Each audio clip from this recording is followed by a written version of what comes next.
Sean, was admiring all the new stones that had just arrived at the store, his eyes nearly popping out of his head from how mesmerized he was by their shapes and the way they sparkled in the sunlight. The shop owner liked his enthusiasm, so he showed him around and introduced him to the different types of crystals he had. But just then, the university bell rang. The shop owner told him to run quickly so he wouldn't miss his lectures and that he could come back later to continue looking around at his own pace. So, he ran off, and on his way, he told us that he couldn't even remember when he first started loving crystals this much. Every time he looked at one, he felt like there was a mysterious world hidden inside, different from the one he lived in. If he stared long enough, he felt like he'd be pulled into that world and live an adventure beyond imagination. If only something like that could happen. At the end of the day, he went home to his mother and they had dinner together. He told her about what he had seen at the crystal shop, mentioning a particular crystal that, just by looking at it, made one feel as if it contained hidden worlds and secrets. His mother told him that the crystal he saw must have been quartz. He was surprised she knew and told her that it was only natural since she was an archaeologist. He then asked her when she would be going back to work, and she said she still needed another year or two. She then asked him if he was excited for the weekend. He told her he absolutely was and that he couldn't wait for his father's birthday since, for once, he was finally making time to celebrate with them at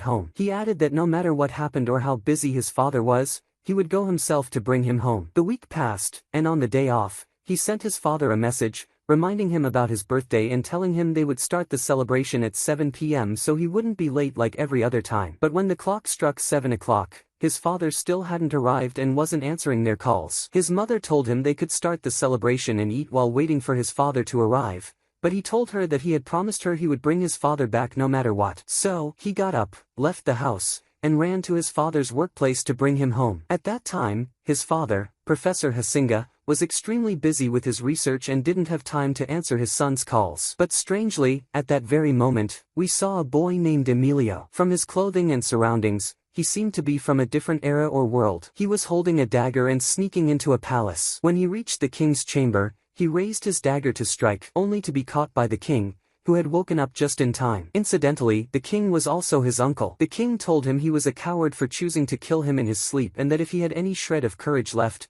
he would have come and fought him to reclaim his father's throne. Emilio told him not to mention his father's name and then pulled out a long, powerful weapon from his chest. The king also drew his weapon, and they fought. But from the very first strike, the king overpowered Emilio and ordered his guards to throw him in prison. While in his cell, Emilio recalled his painful memories from childhood, how he once believed that the current king, Daisylon, loved him and had raised him after his father, the former king, passed away. But one day, by sheer coincidence, he overheard the palace staff talking and learned the truth. Daisylon was actually his father's enemy and had been the one who killed him. The shocking revelation shattered Emilio, but he kept it buried inside, training tirelessly as he grew, preparing himself to one day take revenge and reclaim his rightful throne. Meanwhile, Sean had reached his father's company and entered his office, only to find it empty. But something caught his eye, a blue crystal unlike any he had ever seen. His curiosity got the better of him, and he picked it up. The moment he did, a bright blue light shone from it, opening a portal to an entirely different place. The crystal then entered his chest, and he vanished. The real surprise came when the portal opened in Emilio's world,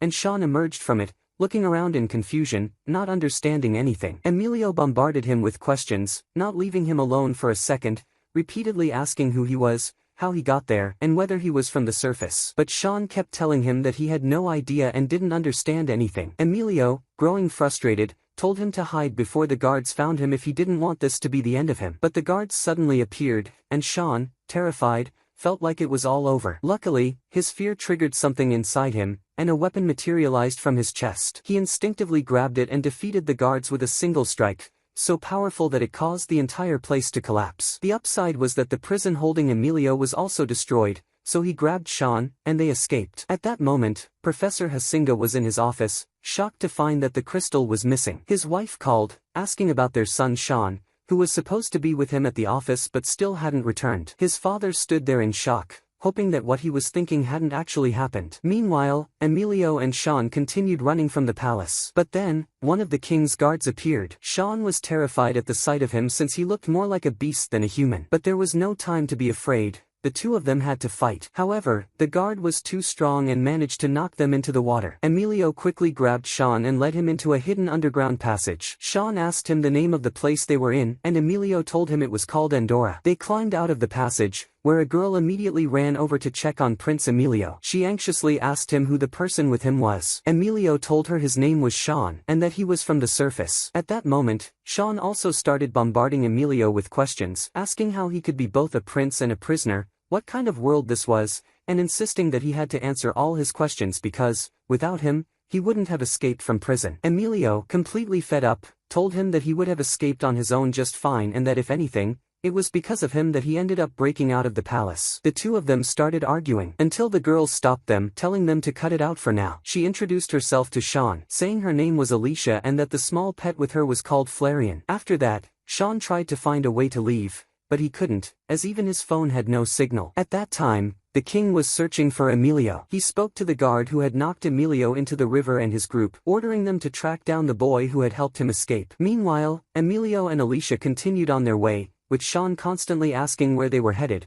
but Emilio completely ignored him, refusing to talk. Alicia decided to help and told him they were going to Pascal. He asked who Pascal was, and she explained that Pascal was the one who had raised and trained Emilio. He was also a great scholar with a small research center in his home. Suddenly, a massive beast with a crystal horn appeared before them. Emilio immediately drew his weapon, blocking the creature's attack. Alicia ordered Flareon to go and assist Emilio quickly. In an instant, the small, adorable creature transformed into a massive and ferocious beast, taking down the monster. Sean was relieved, but just then, another creature appeared. The moment Sean saw it, he panicked, and his weapon emerged. He grabbed it, and with a single strike, he defeated the beast, shattering its crystal horn. Emilio was stunned by the weapon's power, but the moment Pascal appeared before them, he forgot all about it and started talking to him instead. The moment Pascal saw Sean, he immediately recognized that he was from the surface just by his mannerisms. However, he was extremely puzzled by the weapon that emerged from his chest. When they arrived at Pascal's home and sat down,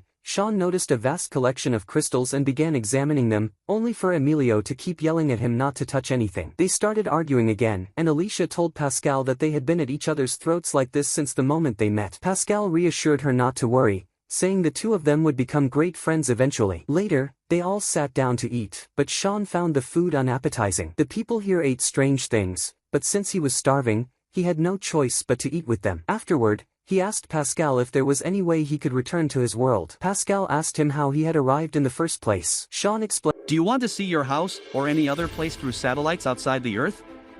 That means if there is a car, a tree, or an animal, you can see it." Sean explained that he had been.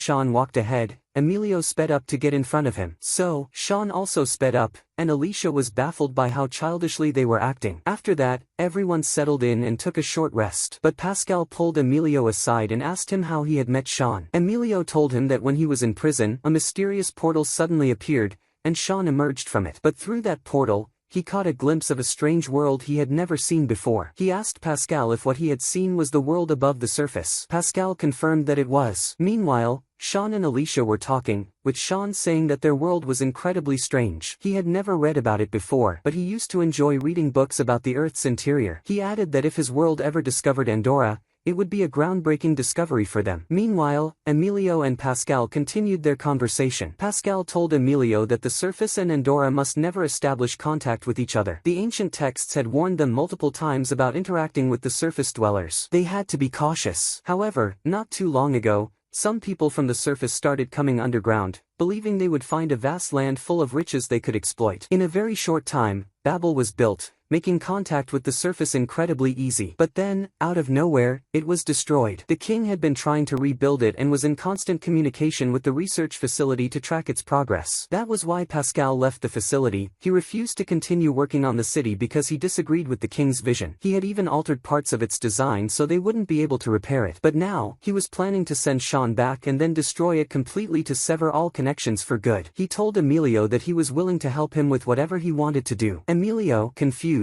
asked what exactly he meant by helping him. Pascal replied that he would assist him with the very reason he had snuck into the king's palace that night and ended up in prison. Then, he walked away. At that moment, Emilio recalled his childhood, when he first learned the truth about the king. From then on, instead of playing with toys, he trained with a sword every day. He remembered Pascal coming to him and telling him that he was responsible for